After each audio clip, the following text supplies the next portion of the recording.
আসসালামু আলাইকুম এভরিওয়ান, কেমন আছেন আপনারা? আশা করি ভালো আছেন, আমিও ভালো আছি।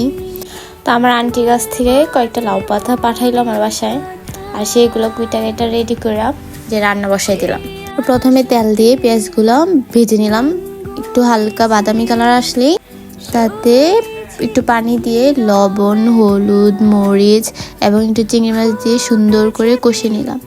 তো একটু কষানো হয়ে গেলেই লাউ পাতাগুলো দিয়ে দিলাম, তারপর সুন্দর করে নেড়ে চেড়ে ঢাকনা দিয়ে ঢেকে দিব। 5-6 মিনিট পরে আবার ঢাকনা উঠিয়ে নেড়ে চেড়ে দিব। অবশ্যই এগুলোতে আর পানি দিতে হবে না, লাউ পাতার থেকে অনেক পানি বের হবে, দেখতেই তো পাচ্ছেন। তারপর আবার ঢেকে দিব। তার মাঝখানে অনেকবার নাড়াচাড়া করতে হবে যেন লেগে না যায়।